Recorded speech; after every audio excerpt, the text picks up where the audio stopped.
जय श्री राधे कृष्ण। आप सभी का आपके अपने YouTube channel VK Mishra present में बहुत बहुत स्वागत है। आइए सुनते हैं अधिक मास कृष्ण पक्ष की संकष्टी गणेश चतुर्थी व्रत की कथा। अधिक मास जो कि 3 वर्ष में एक बार आता है और इसमें जो संकष्टी चतुर्थी का व्रत आता है इसका बड़ा ही विशेष महत्व माना गया है। जो भी भक्त सच्ची श्रद्धा के साथ, नियम और निष्ठा के साथ इस व्रत को धारण करते हैं, इस दिन भगवान गणेश जी का साथ ही चौथ माता की पूजा करते हैं तथा चंद्र देवता को अर्घ्य प्रदान करते हैं, तो भगवान गणेश जी की कृपा से व्यक्ति के सभी प्रकार के दुख और संकट दूर होते हैं तथा सभी प्रकार के सुख और समृद्धि की प्राप्ति होती है। इस बार अधिक मास जो कि जेठ के महीने में पड़ा है, तो आइए सुनते हैं अधिक मास कृष्ण पक्ष की संकष्टी गणेश चतुर्थी व्रत की कथा। तो बोलिए प्रेम से भगवान गणेश की जय, चौथ माता की जय, सर्व देवी देवता की जय। कथा के अनुसार एक बार भगवान शिव माता पार्वती के पुत्र भगवान कार्तिकेय, जिन्हें की स्कंद कुमार कहते हैं, तो स्कंद कुमार कहते हैं कि हे समस्त ऋषियों, आप लोग पुराण में वर्णित इस मंगलदायिनी कथा को सुनिए, जिसमें गणेश जी के व्रत का महात्म्य का जिस प्रकार वर्णन किया गया है। हे द्विजवरों, जिस समय पांडु पुत्रों को वनवास हुआ था, वे सब धर्म पारायण और कृष्ण की उपासना करते थे। एक समय की बात है कि अपनी इच्छा से भ्रमण करते हुए व्यास जी उन लोगों की कुटिया में आए। व्यास मुनि को देखकर सभी पांडव करबद्ध हो उनके सम्मुख खड़े हो गए और कहने लगे, आपके दर्शन कर हम बहुत धन्य हुए, साथ ही मेरी कुटिया भी धन्य हुई। आपके पदार्पण से मेरा जीवन आज धन्य हो गया। आज हम लोगों का सब कुछ सफल हो गया, क्योंकि आपका दर्शन संपूर्ण कष्टों का निवारण है। आपने मेरी कुटिया में पदार्पण किया है, अतः हम लोग आपका स्वागत करते हैं। हम लोग राज्यच्युत होकर आज अपने को धन्य मान रहे हैं।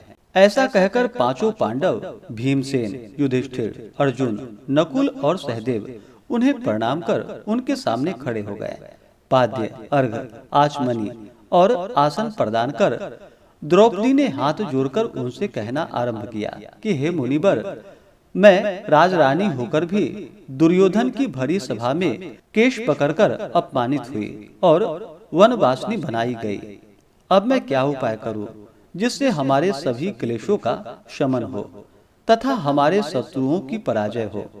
इस प्रकार युधिष्ठिर, द्रौपदी आदि द्वारा संकट नाशक उपाय पूछने पर सर्वज्ञ व्यास मुनि ने कृपा कर उन्हें उपाय बतलाया कि हे महाराज, इस समय संपूर्ण विश्व में आपके जैसा कोई धर्मात्मा नहीं है। व्यास जी ने कहा, मैं आपसे ऐसा व्रत का वर्णन करूंगा जिससे आपके समस्त दुखों और कष्टों का निवारण होगा। यह व्रत शुभदायक, फलदायक, दिव्य और पृथ्वी पर सभी मनोरथों को पूर्ण करने वाला है। इस प्रकार के करने से विद्यार्थियों को विद्या और धनार्थी को धन लाभ होता है। इस संबंध में एक प्राचीन उपाख्यान का वर्णन करता हूँ। हे युधिष्ठिर, आप सुनिए। प्राचीन काल में सतयुग में चंद्रसेन नामक एक राजा हुए। वे अपनी रानी के साथ दीक्षा लेकर परिवार के साथ रहते थे। वे अपने स्वजनों, उनके पुत्रों एवं कुटुंबियों के साथ आनंद पूर्वक निवास कर रहे थे। सौभाग्य से उनकी रानी बहुत ही गुणवती तथा प्रियतमा थी। हे राजन युधिष्ठिर, उसका नाम रत्नावली था। वह पतिव्रत का पालन करने वाली थी। स्कंद कुमार जी कहते हैं कि हे मुनिवरों, राजा और रानी में परस्पर प्रगाढ़ प्रेम था। एक समय दैव योग से शत्रुओं ने उनके राज्य को हस्तगत कर लिया। शत्रुओं ने राज के कोष पर अधिकार करने के साथ ही सेना पर भी आधिपत्य जमा लिया। राजा का साथ अपने भाई बंधुओं से छूट गया। राज्यच्युत होकर राजा अपनी रानी रत्नावली के साथ वन में चले गए। एक ही वस्त्र में लिपटे वे दंपत्ति भूख प्यास से विकल हो गए। हे युधिष्ठिर, रानी रत्नावली के साथ राजा अकेले वन में भटकने लगे। क्षुधा पिपासा से पीड़ित होकर वन में चलते चलते उन दोनों को सूर्यास्त हो गया। उस वन में शेर, बाघ, चकवा, बगुला, कोयल और सारस रहते थे। रानी के पैरों में कांटा चुभ जाने से राजा को महान कष्ट का अनुभव हुआ। उस वन में घूमते हुए राजा ने प्रातःकाल महर्षि मार्कंडेय को दूर से ही देखा। धीरे धीरे चलकर वहां तक पहुँचे और उन्हें दंडवत प्रणाम किया। उनकी पत्नी ने भी मुनि को बारंबार प्रणाम किया। वन में विराजमान तपस्वी एवं जितेंद्रिय मुनि मार्कंडेय जी से हाथ जोड़कर राजा ने कहा कि हे पूज्यवर, मैंने पूर्व जन्म में ऐसा कौन सा पाप किया था जिससे मेरी राज्य लक्ष्मी शत्रुओं द्वारा छीन ली गई। मार्कंडेय मुनि ने उत्तर दिया कि हे राजन, आप अपने पूर्व जन्म के वृतांत को सुनिए, मैं बतला रहा हूँ। एक बार आखेट यानी कि शिकार के लिए आप गहन वन में चले गए। हरिण, चीते, खरगोश का शिकार करते करते उस वन में रात हो गई और अधिक मास की चतुर्थी आ गई। उस वन में आपने एक सुंदर सरोवर देखा और उसके किनारे लाल रंग की साड़ी पहने हुए नाग कन्याओं को देखा। वे सब गणेश जी की पूजा कर रही थी। यह देखकर आपको बड़ा आश्चर्य हुआ। आपने वहां पहुंचकर बड़ी नम्रता पूर्वक पूछा कि हे स्वर्गगामिनी देवियों, गणेश जी की पूजा कैसे करनी चाहिए, मुझे बतलाइए। हे ललनाओं, इसका प्रभाव बतलाइए, क्योंकि मैं भी पूजन करना चाहता हूँ। नाग कन्याओं ने उत्तर दिया कि आप गणेश जी की पूजा करिए, इससे संपूर्ण सिद्धियां प्राप्त होती है और नित्य ही शांति, पुष्टि, सुख, संतान एवं धन की वृद्धि होती है। राजा ने पूछा कि हे महिलाओं, गणेश जी की पूजा किस महीने में और किस तिथि को करनी चाहिए? इसमें किस वस्तु का दान देना चाहिए? इस पूजन की क्या विधि है, आप मुझसे कहिए। नाग कन्याओं ने उत्तर दिया कि हे राजाधिराज, अधिक मास के कृष्ण पक्ष की चतुर्थी को चंद्रोदय होने पर विधि पूर्वक विघ्न विनाशक गणेश जी की पूजा करनी चाहिए। अपनी सामर्थ्य के अनुसार भक्ति भाव से पूजन करे। गणेश जी को पंचामृत से नहलाकर लाल पुष्प चढ़ावे। गंध, धूप, दीप, नैवेद्य, दूब, 2 वस्त्र, सुगंधित द्रव्य चढ़ाएं। घी चीनी से बने हुए 15 लड्डू भोग के लिए बनावे। इसमें से 5 लड्डू गणेश जी को अर्पण करे और 5 ब्राह्मण को दान में दे। कुमारी कन्याओं को बड़े देकर बाद में स्वयं भोजन करे। गणेश जी की प्रसन्नता के निमित्त समस्त सामग्री गणेश जी को अर्पित करे। तत्पश्चात पुराणोक्त कथा को सुने। ऐसा करने से मनुष्य की सभी वांछाएं पूरी होती है, यानी कि सभी प्रकार के मनोरथ की सिद्धि होती है एवं समस्त सिद्धियों की प्राप्ति होती है। गणेश जी के पूजन की विधि यही है। नाग कन्याओं की बातें सुनकर राजा ने उन्हें बारंबार नमस्कार किया। इस प्रकार राजा ने वहां गणेश जी का व्रत का मन में संकल्प करके सरोवर के तट पर जाकर गणेश जी का ध्यान किया और वहां से चले गए। इसके प्रभाव से गणेश जी आप पर प्रसन्न हो गए और आपको पुत्र, स्त्री, धन धान्य आदि से पूर्ण कर दिया।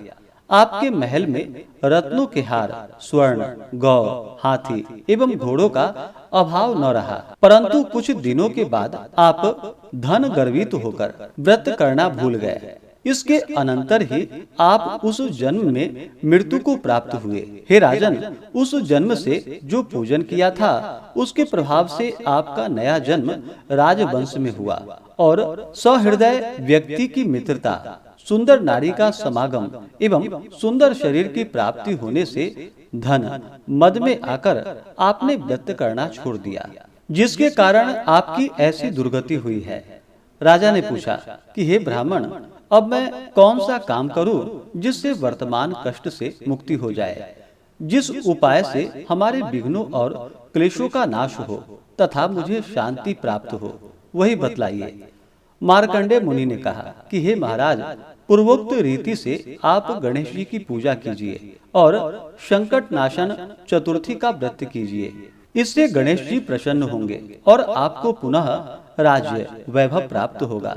इसलिए संपूर्ण कष्टों के शमनार्थ आप स्वयं गणेश जी की पूजा कीजिए। व्यास जी कहते हैं, मार्कंडेय जी की बात को सुनकर राजा ने उन्हें प्रणाम किया और अपने भवन में चले आए। रानी के साथ राजा ने भक्ति पूर्वक विधिवत व्रत किया। व्रत के करने से उनके शत्रुओं का नाश हुआ उन्होंने अपना खोया हुआ राज्य पुनः पाया। गणेश जी की पूजा करने से सभी वस्तुएं सुलभ हो जाती है और सभी कार्य में सफलता मिलती है। स्कंद कुमार जी कहते हैं कि व्यास जी के वचन को सुनकर महाराज युधिष्ठिर ने हाथ जोड़कर उनसे फिर पूछा कि हे कष्टों के दूर करने वाले महर्षि, इस चतुर्थी के व्रत की विधि बतलाइए। किस नाम से, किस मास में, किस प्रकार गणेश जी की पूजा करनी चाहिए, इस व्रत में किस चीज का आहार करना चाहिए। तब व्यास जी कहने लगे कि हे राजन, अधिक मास में चतुर्थी को गणेश्वर के नाम से पूजा करनी चाहिए। पूजन की विधि षोडशोपचार, सर्वप्रथम पंचामृत से स्नान कराना चाहिए। लाल कनेर का फूल चढ़ाकर लड्डू आदि का भोग लगावे। लाल चंदन, रोली, अक्षत और दूब को एक एक नाम से अलग अलग चढ़ावे। तत्पश्चात विश्व प्रियाय नमः कह करके आचमन, ब्रह्मचारिणे नमः से स्नान, गणेश्वराय नमः से वस्त्र, पुष्टिदाय नमः से चंदन चढ़ावे। विनायकाय नमः से पुष्प, उमासुताय नमः से धूप चढ़ावे। रुद्र प्रियाय नमः से दीप, विघ्न विनाशिने नमः से नैवेद्य अर्पित करे। फलदात्रे नमः से तांबूल, कष्टनाशिने नमः से फल चढ़ावे। इसके बाद विघ्न विनायक गणेश जी की प्रार्थना करे। हे सुंदर मुख वाले गणेश जी, मैं भव बाधा से ग्रस्त, भय से पीड़ित और क्लेशों से संतप्त हूँ। आप मेरे पर प्रसन्न होइए। हे दुख दारिद्र के नाशक गणनायक जी, आप मेरी रक्षा करें। हे विघ्नों के विनाशक, आपको मेरा बार बार प्रणाम है। फिर निम्नांकित मंत्र से पुष्पांजलि देकर चंद्रमा को अर्घ्य देवे। हे क्षीर सागर संभूत, हे द्विजराज, हे षोडश कलाओं के अधिपति, शंख में सफेद फूल, चंदन, जल, अक्षत और दक्षिणा लेकर हे रोहिणी के सहित चंद्रमा, आप मेरे अर्घ्य को स्वीकार करें। मैं आपको प्रणाम करता हूँ। तदंतर ब्राह्मण को भोजन करावे, लड्डू और दक्षिणा दे। देवता और ब्राह्मण से बचे अन्न द्वारा स्वयं आहार ग्रहण करे। रात्रि में भूमि पर शयन करे। लालच विहीन होकर के क्रोध से दूर रहे। हर महीने गणेश जी की प्रसन्नता के निमित्त व्रत करे। इसके प्रभाव से विद्यार्थी को विद्या, धनार्थी को धन प्राप्ति एवं कुमारी कन्या को सुशील वर की प्राप्ति होती है और वह सौभाग्यवती रहकर दीर्घ काल तक पति का सुख भोग करती है। विधवा द्वारा व्रत करने पर अगले जन्म में वह सधवा होती है एवं ऐश्वर्यशालिनी बनकर पुत्र पौत्रादि का सुख भोगती हुई अंत में मोक्ष को पाती है। पुत्रेक्षु को पुत्र लाभ होता है एवं रोगी का रोग निवारण होता है। भयभीत व्यक्ति भय रहित होकर एवं बंधन में पड़ा हुआ बंधन मुक्त हो जाता है। व्यास जी कहते हैं कि हे राजन, इस प्रकार आप भी व्रत कीजिए। इस संकट नाशन चतुर्थी व्रत के करने से आप गणेश जी की कृपा से अपने राज्य को पुनः प्राप्त कर पाएंगे। जो मनुष्य भक्ति भाव से इस मंगलदायिनी पौराणिक कथा को सुनता है या पढ़ता है, उन्हें परम सिद्धि, सुख, लोकोत्तर वैभव की उपलब्धि होती है। हे महाराजाधिराज, आपके प्रश्न के अनुसार मैंने संपूर्ण मनोरथों को पूर्ण करने वाले इस संकट नाशक व्रत का संपूर्ण वृतांत बतला दिया। महर्षि व्यास जी के मुख से संकट नाशक गणेश चतुर्थी का विवरण सुनकर राजा युधिष्ठिर ने इस व्रत को किया। इसके प्रभाव से उन्हें संपूर्ण शत्रुओं को रणभूमि में परास्त करके भारतवर्ष का राज्य अपने अधीन कर लिया। इस प्रकार से स्कंद पुराण में वर्णित अधिक मास की संकष्टी गणेश चतुर्थी व्रत की कथा पूर्ण हुई। तो बोलिए प्रेम से भगवान गणेश की जय, चौथ माता की जय, सर्वदेवी देवता की जय। तो आशा करता हूँ कि यह जानकारी आपको अच्छा लगा हो।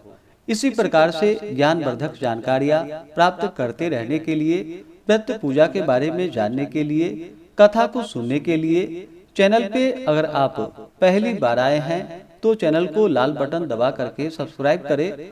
साथ ही बेल आइकन घंटी को दबाएं ताकि आने वाली वीडियो का नोटिफिकेशन आपको समय से मिलता रहे।